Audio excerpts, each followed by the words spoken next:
sampai ke tokoh puncak dalam tradisi peripatetik Islam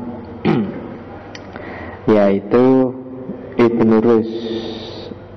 Averroes kalau pakai lidahnya orang barat.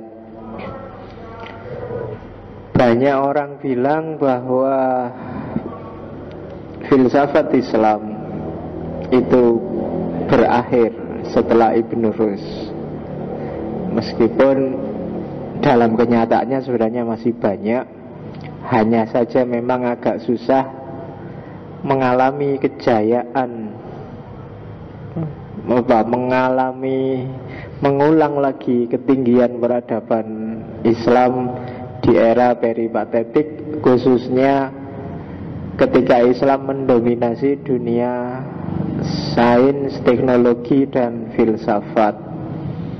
Karena praktis setelah eranya Ibnu Rus adalah era ketika Islam termasuk peradaban intelektualnya sedang mengalami deklinasi, sedang mengalami degradasi. Jadi sampai hari ini banyak tokoh-tokoh baru bermunculan, cuma kita tidak lagi sentral, kita ada di pinggir-pinggiran. Tidak tahu sampai kapan peradaban Islam akan ke tengah lagi dan jadi pusat. Kita hari ini ada di pinggir-pinggiran. Ya mungkin bisa dimulai dari kamu, atau kalau nggak bisa ya anak cucumu besok. Jadi sejak kecil tanamkanlah mental-mental saintifik, mental ilmiah.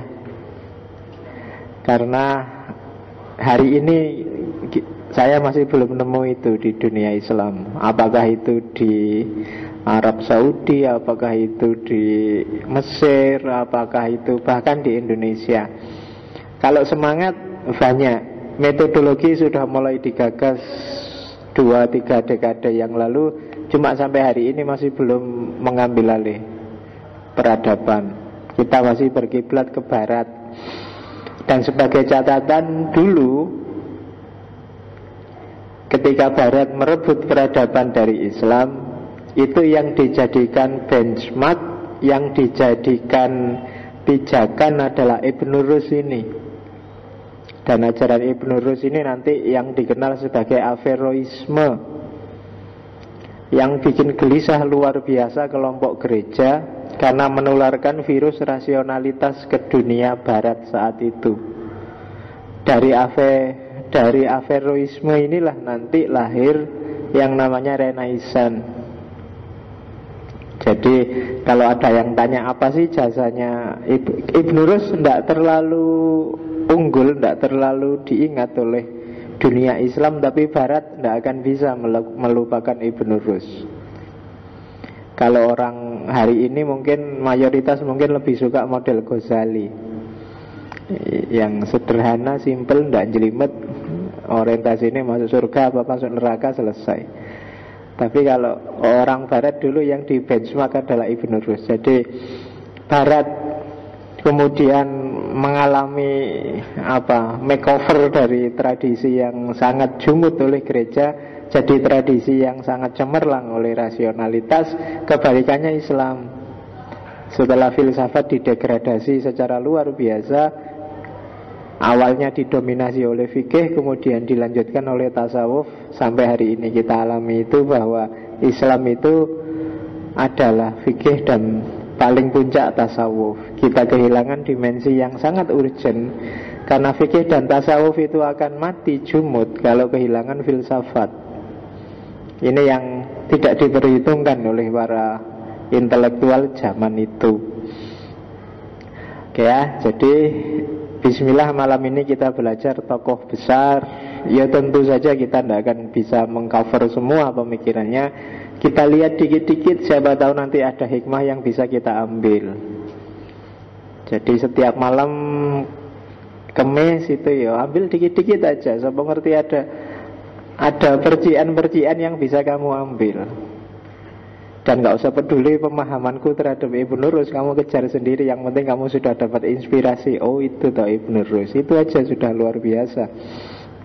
Nggak usah inget-inget saya, karena ini bukan torekot tasawuf yang harus inget-inget gurunya apa mursidnya. Iya, kamu harus melewati aku, jangan berhenti di aku.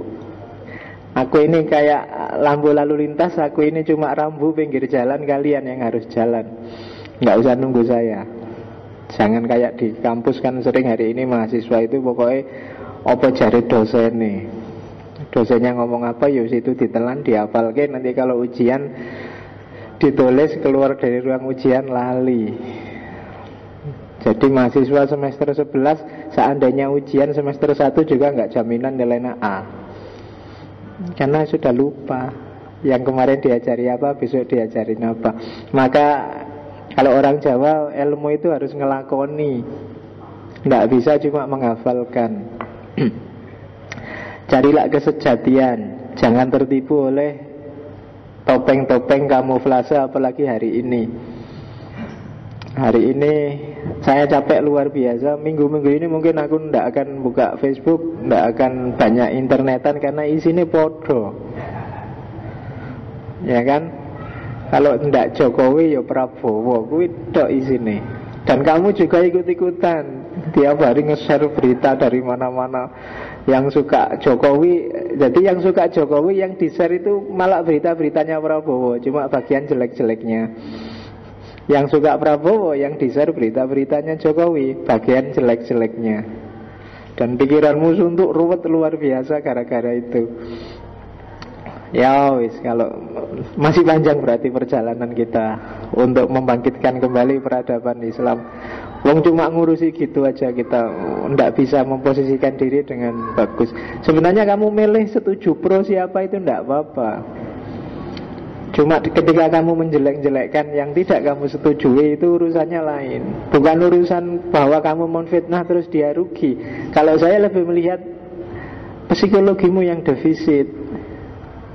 Jadi mentalmu yang degradasi kalau gayamu seperti itu. Tidak ada masalah, misalnya kamu ngomong jelek-jeleknya Prabowo atau Jokowi, apakah itu benar jelek apa enggak, ya wallahu a'lam. Cuma yang jelas rugi adalah kamu.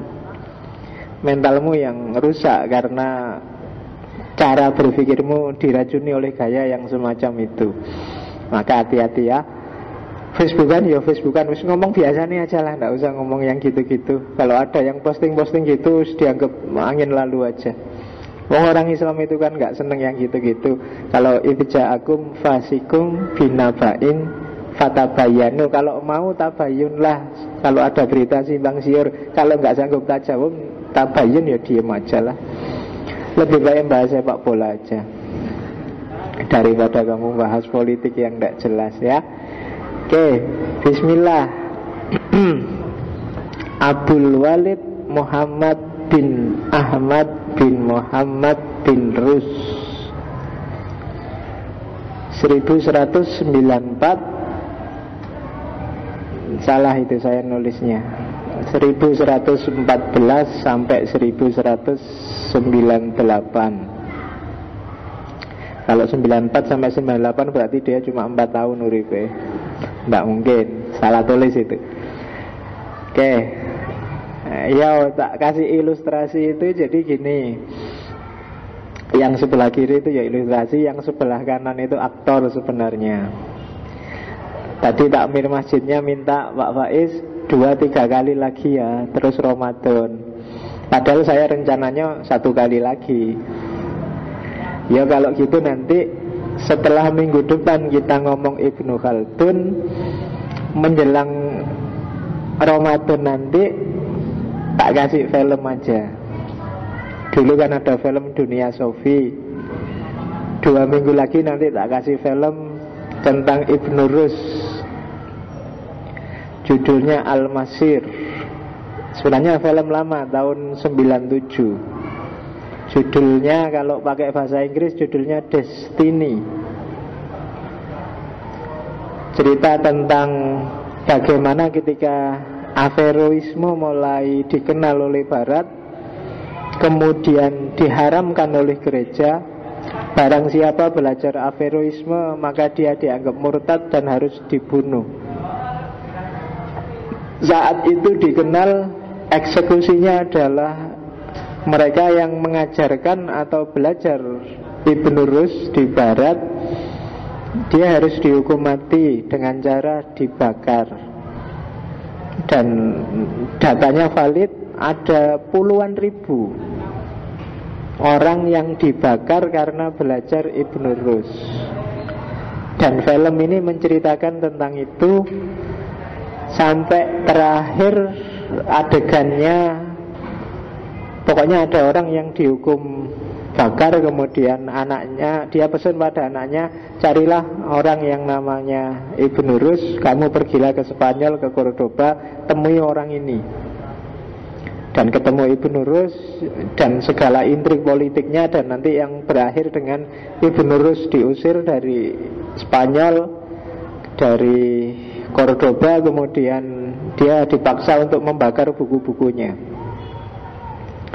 Filmnya judulnya Destiny. Cuma saya masih agak berusaha keras untuk menerjemahkan subtitlenya, karena kalau kamu tak kasih Inggris kan mesti males.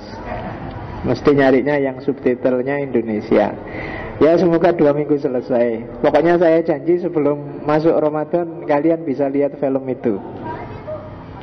Kelihatannya film Mesir kalau nggak salah, tapi ya lumayan lah. Bukan dokumenter karena memang ada ceritanya. Kalau dokumenter kamu mungkin jenuh. Jadi ya wis ono perangi sidik-sidik kamu kan seneng, ono gelute ada. Oke. Itu ilustrasinya. Jadi kita akan minggu depan berakhir di Ibnu Khaldun, dan pengajian untuk season 2 akan ditutup dengan filmnya Ibnu Rus. Kalau dulu season 1 kita tutup dengan Dunia Sofi. Oke, Abdul Walid Muhammad bin Ahmad bin Muhammad bin Rus ini lahir dari keluarga Qadi. Kakeknya dan ayahnya itu Qadi, itu ahli hukum, mahkamah konstitusinya lah zaman itu. Jadi cuma kalau kakeknya dan ayahnya itu ketua MK di era dinasti Al-Murabitun. Jadi dia yang fatwa. Kenapa bukan MUI? Kalau MUI kan nggak punya power. Kalau Qadi zaman itu dia punya power. Dia punya kekuasaan untuk menetapkan hukum. Qadi dari mazhab Maliki. Dan nanti Ibn Rus ini sebenarnya mazhabnya Maliki. Dia dikenal juga seorang ahli fikih yang menulis Bidayatul Mujtahid. Jadi gerbang awal seorang mujtahid. Orang pintar sejak kecil, menguasai banyak bidang. Ya selalu saya bilang hampir semua filsuf peripatetik itu multidisiplin, kedokteran, astronomi, dan banyak bidang yang lain. Kemudian muridnya Ibnu Bajjah, asistennya Ibnu Tufel, dia direkomendasi oleh Ibnu Tufel kepada Abu Yakub Yusuf zaman itu di dinasti Al-Muwahhidun. Jadi di era Abu Yusuf Yakub ini qadinya adalah Ibnu Tufel yang kita bahas minggu lalu dengan segala kehebatannya. Nanti ketika Ibnu Tufel tua, yang direkomendasi oleh Ibnu Tufel adalah sahabatnya, muridnya, asistennya, yaitu Ibnu Rus, untuk menjadi penerus dia jadi qadi di Al-Muwahhidun. Yo ada ceritanya ketika Ibnu Tufel disuruh oleh Abu Yakub untuk menulis tentang syarah, jadi mengsyarahi kitabnya Aristoteles. Zaman dulu itu. Kalau neng pondok kan sarah itu bangsanya Riyadhus Shalihin, Jurumiyah. Ini yang disarahi bukunya Aristoteles. Kamu boleh. Tradisi komentar bagi saya hari ini mati di dunia Islam. Sarah itu kan buku babonnya terus dikomentari. Ada pakemnya, ada sarahnya. Bahkan kalau di Islam dulu di atasnya sarah ada lagi komentar atas komentar. namanya hasyiah. Di atasnya hasyiah masih ada lagi komentar, atas komentar dikomentari lagi, namanya taklik. Jadi kitab, kalau kitab aslinya misalnya kecil, nanti disarahi jadi agak tebel, kemudian dihasyiahi jadi lebih tebel lagi, ditaklik jadi tebel. Hari ini tradisi kayak gitu mati. Kamu lebih suka plagiasi daripada bikin sarah. Ya, nggak ada di pikiranmu sarah. Paling yang ada sarah Azhari sama sarah. Kamu tidak pernah mikir ke sana. Jangankan sarah, Pak, suruh bikin makalah aja nggak selesai-selesai. Oke, nah Ibnu Tufel ini oleh Abu Yakub disuruh bikin sarahnya buku-bukunya Aristoteles. Cuma Ibnu Tufel merasa, saya sudah tua, tidak sanggup sudah. Akhirnya yang disuruh adalah Ibnu Rus. Disuruh mensarahi, malah Ibnu Rus nulis 3 kitab sekaligus. Yang pertama adalah Jamiknya Aristoteles. Jamik itu ringkasan kitab-kitabnya Aristoteles. Yang kedua syarah syarah yang pendek, yang medium, yang tidak terlalu panjang. Dan yang ketiga syarah yang panjang.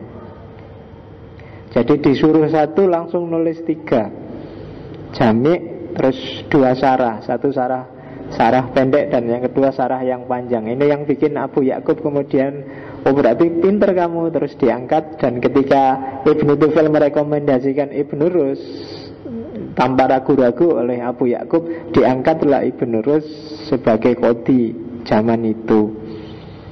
Cuma nanti di era penerusnya Abu Yakub, Abu Ya'la Al-Mansur, Islam sedang gonjang-ganjing politik, mengalami proses panjang perang salib. Di era perang yang semacam ini, dibandingkan filosof, lebih dicari orang yang teolog dan ahli fikih, orang yang bisa memprovokasi orang untuk perang. Itu kan teolog dan ahli fikih. Hari ini coba kamu lihat, kelompok-kelompok Islam keras itu kan gerakannya pasti di level teologis dan level fikih. Kalau masuk level filsafat pasti enggak. Karena kalau masuk level filsafat pasti terus arahnya kontemplasi merenung, enggak jadi gegeran. Ya, tapi kalau masuk level teologis apa fikih, orang nyari halal haram, kafir mukmin. Ini paling gampang dimanipulasi, diarahkan untuk mengungkit emosi orang, kemudian nyuruh perang. Perang salib awal itu ketika gereja bingung gimana ya melawan Islam yang kuat, ya gampang. Para pendeta zaman itu, para rahibnya Kristen memfatwakan bahwa ada penebusan dosa besar-besaran, obral penebusan dosa pokoknya. Barang siapa ikut perang, wah, akan dibebaskan. Wah, semoga maling-maling merampok ikut perang salib semua zaman itu.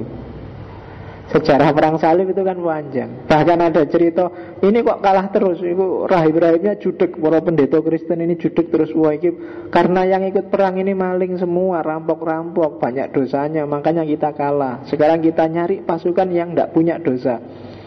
Akhirnya bikinlah armada, bikin pasukan yang isinya anak kecil-kecil. Yang tidak punya dosa kan anak kecil-kecil, ABG zaman dulu. Tapi karena ABG zaman sekarang sudah ngerti macam-macam. Jadi ada sejarah perang salib yang pasukannya anak-anak. Dianggap ini anak-anak dosanya sidik, terus dibantu oleh Gusti Allah dan menang. Ternyata ya enggak, sama aja. Di era-era perang salib inilah nanti kedudukannya Ibnu Rus terancam dan dia tergusur. Karena memang dia banyak dimusuhi oleh para teolog dan para fuqaha. Bahkan karena beberapa tulisannya juga banyak mengkritik para teolog dan fuqaha. Yang sangat jelas dikritik oleh Ibnu Rus adalah cara berpikir teologis model Asy'arian yang agak fatalistik, dengan tokoh besar Asy'arinya ya Ghazali. Termasuk ketika Ibnu Rus nulis Tahafut. Dia kemudian diusir di era Al-Mansur dan hidup sengsara di pinggiran kota Andalus, di pinggiran kota Cordoba, namanya Lucena. Meskipun di akhir-akhir hidupnya dia dipanggil lagi ke istana, tapi sudah sangat tua dan akhirnya meninggal. Jadi orang yang mutu, berkualitas, dan banyak bukunya yang diboyong ke barat. Setelah, ya kan, di antara interaksinya barat dan Islam itu kan perang salib. Dan dari situ bangkitlah satu gerakan luar biasa di barat yang namanya Averroisme. Dan Averroisme ini nanti yang jadi cikal bakal ideologi modern yang namanya sekularisme. Ketika orang memisah antara agama dan dunia, akal dan wahyu, dan yang sejenis itu pelopornya Ibnu Rus. Jadi jangan salah kalau kamu ada yang maki-maki benci luar biasa terhadap sekularisme, itu inspiratornya sebenarnya dari kalangan kita sendiri, yaitu Ibnu Rus. Kamu kan mensetan-setankan sekularisme karena itu dari barat. Barat itu ngambil dari kita kok. Kamu marah-marahin. Oke. Meskipun fluktuatif, jadi di era-era awal dia sangat disukai, terus dikafirkan oleh gereja, belakangan diadopsi lagi dan lahirlah Renaissance. Itu nasibnya Averroisme. Masih belum banyak kajian yang angkat Averroisme di Indonesia, termasuk oleh para mahasiswa filsafat. Harusnya yang dari UIN. Cuma yang dari UIN tidak lihat ya, tema-temanya ya gitu-gitu aja. Tahlil dari perspektif teologis, bangsa-bangsa ngono lah. Cari yang agak inspiratif. Sopo ngerti nanti kalau kamu bahas Averroisme ada ide baru. Karena yang istimewa dari Ibnu Rus adalah inspiratifnya, bukan isinya yang terlalu dalam.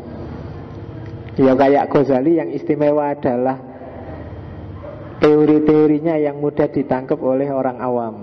Tapi kalau Ibnu Rus bagi saya inspiratif. Jadi orang yang baca melahirkan ide baru. Itu yang istimewa dari Ibnu Rus. Oke. Ada cerita. Sekarang kalau ada museum yang isinya manuskripnya Ibnu Rus ada di Maroko, di Fez, karena makamnya ada di sana. Ada cerita yang belum lama saya baca di internet dari Pak Tosari Wijaya yang sempat jadi duta besar di sana. Jadi Gus Dur itu sebelum meninggal ke sana, ke museum yang ada di sana, kemudian baca manuskripnya Ibnu Rus. Katanya Tosari Wijaya, baru saat itu saya lihat Gus Dur nangis. Jadi ketika baca manuskripnya Ibnu Rus, pas ditanya oleh, kok bisa nangis Gus Dur? Ya kalau nggak ada orang-orang seperti Ibnu Rus ini, mungkin aku nggak akan jadi kayak gini. Mungkin aku jadi Islamnya jadi Islam versi teroris itu. Jawabannya Gus Dur gitu. Jadi kalau kamu nanti ada kesempatan ke Maroko, mampirlah untuk baca manuskripnya Ibnu Rus. Ya enggak apa-apa lah. Kamu kan mimpinya kan jangan cuma Singapura sama ya sekali-sekali kapan ya ke Maroko. Kalau naik haji kan wajib. Ya pastilah naik haji kalau besok sudah nggak dikorupsi lagi.